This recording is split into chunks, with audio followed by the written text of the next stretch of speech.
The 7 hidden manipulation tactics exposed by Stoic philosophy.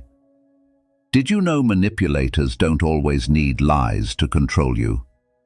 Sometimes, just a single question can make you second-guess yourself. The Stoics spotted this tactic over 2,000 years ago, and their wisdom can still protect you today.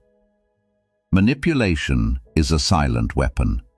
It slips into conversations at work, in relationships, even with strangers. The Stoics, Seneca, Epictetus, Marcus Aurelius, didn't just write about virtue, they warned us about tricks that erode our peace of mind. Today, we'll uncover 7 hidden manipulation tactics and the timeless Stoic responses that make you unshakable. Tactic 1. Gaslighting with sensitivity. Have you ever been told, "Why are you being so sensitive?" It sounds harmless, but it's actually one of the most subtle manipulation tactics out there. The goal isn't to comfort you, it's to accuse you. It plants a seed of doubt, making you question your own emotions. Suddenly, you start thinking, maybe I'm overreacting. Maybe the problem isn't what they said, maybe the problem is me. And that's exactly the trap. But here's the truth. Sensitivity is not weakness. Sensitivity is awareness. It's like an early warning system that alerts you when something feels off. Without it, you'd ignore red flags until it's too late. Manipulators know this, so they try to twist your awareness into a flaw. Because if you stop trusting your own feelings, they can control the narrative. Marcus Aurelius gave us a reminder that's just as powerful today as it was nearly 2,000 years ago. He said, "If someone can prove me wrong, I will gladly change. For it is truth I seek, not victory." Notice the difference here.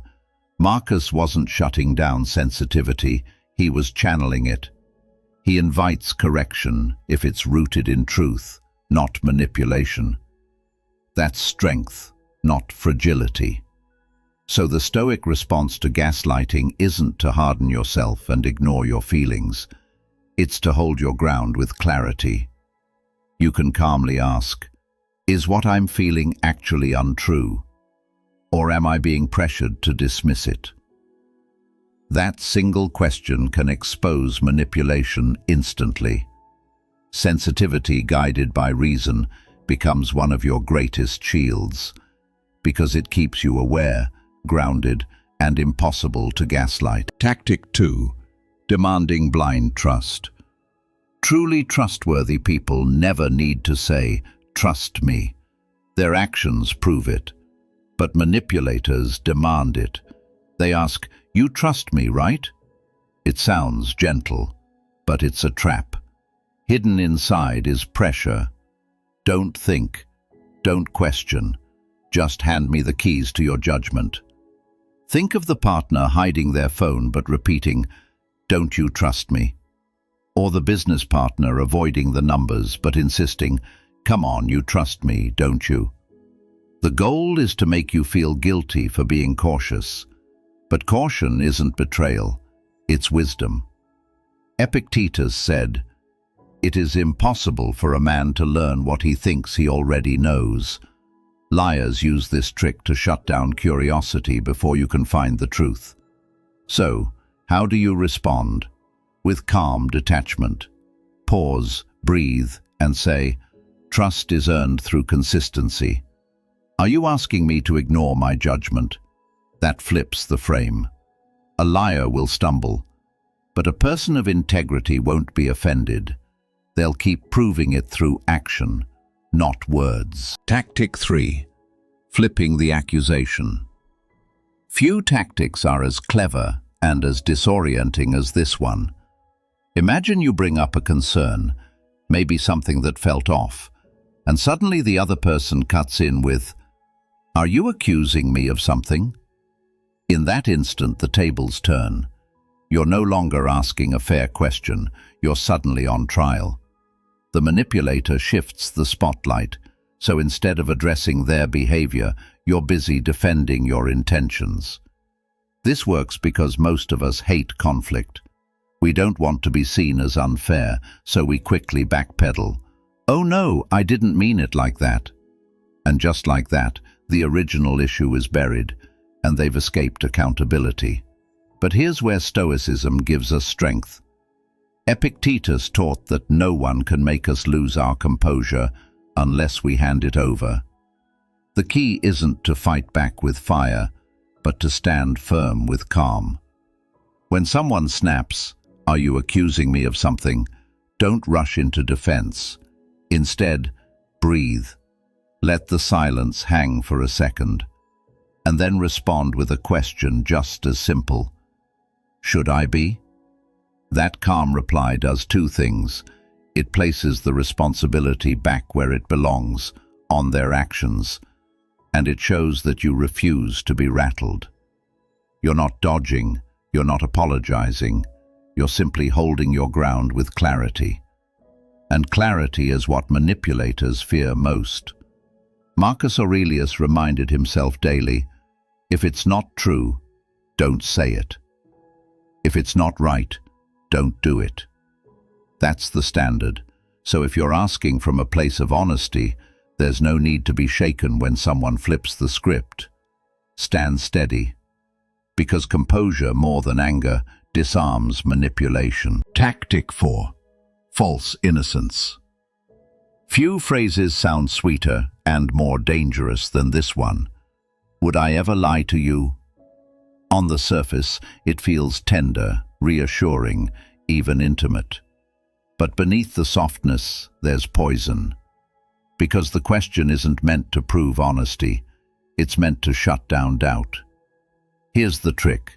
When someone frames themselves as incapable of lying, they're trying to make the very idea unthinkable. If you hesitate, you risk looking paranoid or ungrateful, and that's the trap. The tactic isn't about truth, it's about silencing your judgment. The Stoics warned us not to be swayed by smooth words. Seneca put it clearly, "Deeds, not words, are the proof of the soul." That wisdom cuts through the velvet wrapping. Words can be rehearsed, promises can be performed, but actions, especially consistent actions over time, are the only true evidence of character. So what's the Stoic response? Don't argue, don't accuse, and don't get tangled in their question. Instead, observe. Judge quietly by what has been done, not what has been said.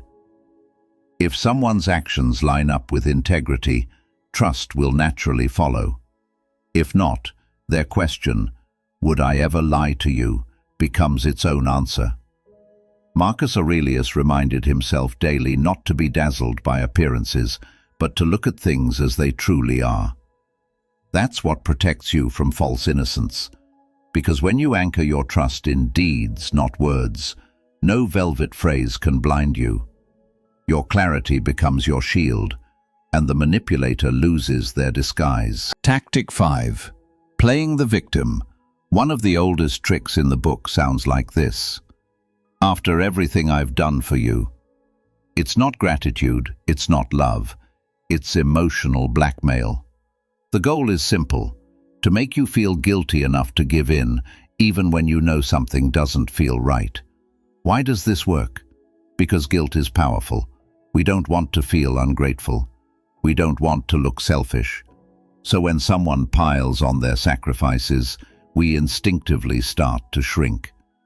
Maybe I do owe them. Maybe I shouldn't speak up. And that's exactly how manipulation takes root, by turning your sense of fairness against you. But the Stoics warned us against this trap. Epictetus taught that our duty is to live according to principle, not pressure. If an action is just, it's worth doing, regardless of who demands it. If it's unjust, it should be resisted, even if guilt is thrown in your face. Real gratitude is freely given. It can't be collected like a debt. Seneca sharpened this idea when he wrote that favors given with strings attached are not kindness at all, but loans disguised as virtue. That's why the Stoic response is to measure requests against your values, not against someone else's emotional scoreboard. So when you hear, "After everything I've done for you," pause. Ask yourself, is what they want truly right, or am I just afraid of disappointing them? That moment of clarity can break the chain, because guilt is temporary, but compromise against your principles can haunt you for years. Stand firm. True strength isn't in paying every debt of emotion, it's in staying loyal to what's right. Tactic 6. Rushing decisions. Have you ever heard the line, "If you don't decide right now, you'll regret it"? It's one of the oldest manipulation tactics in the world. Why? Because it steals the one thing you need most for good judgment: time. Rushed decisions are rarely wise ones. Manipulators know this. They pressure you with ultimatums, fake deadlines, or the fear of missing out. And once you're in panic mode, your reasoning shrinks. Instead of calmly weighing the facts, you're busy fighting anxiety. That's when mistakes happen, not because you chose poorly, but because you weren't given the space to choose at all. The Stoics saw time as our greatest ally in decision-making. Marcus Aurelius reminded himself, "If it is not right, do not do it.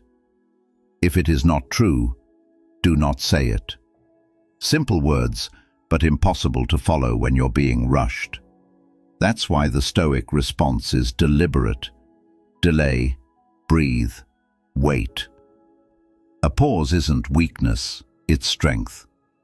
When someone tries to corner you with urgency, flip the frame. Ask yourself, if this decision is truly good, will it still be good tomorrow? Next week? Next year? Wisdom doesn't expire. Only pressure does.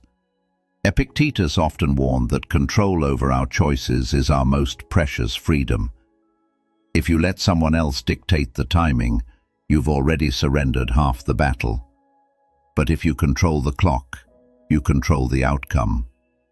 So the next time you feel that rush, that decide now or else push, resist it. Step back. Take the time you need. Because no opportunity worth having depends on panic. And no Stoic ever surrendered their reason just to meet someone else's deadline. Tactic 7. Social pressure. One of the sharpest weapons manipulators use isn't just their own voice, it's the voice of the crowd. It sounds like this: everyone thinks you're wrong. Suddenly, you're no longer standing against one person, you're standing against what feels like the whole world. And that weight is designed to crush your confidence. Humans are wired to belong. From childhood, we fear being left out, laughed at, or judged. Manipulators exploit that instinct.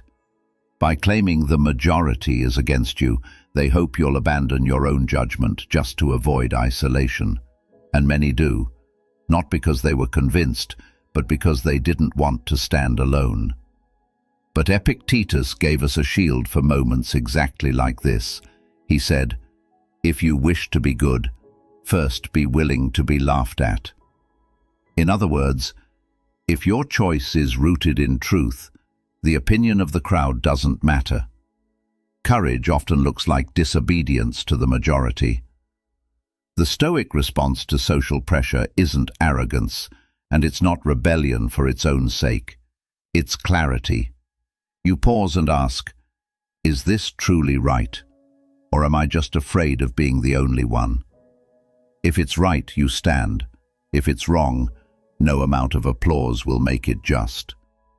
Marcus Aurelius reminded himself daily that crowds can cheer what is shameful and mock what is noble. The only compass that lasts is inner judgment. So when you hear, "Everyone thinks you're wrong," remember, crowds shift with the wind, but your reason, once anchored in principle, is unshakable. And that is the power no manipulator can take from you.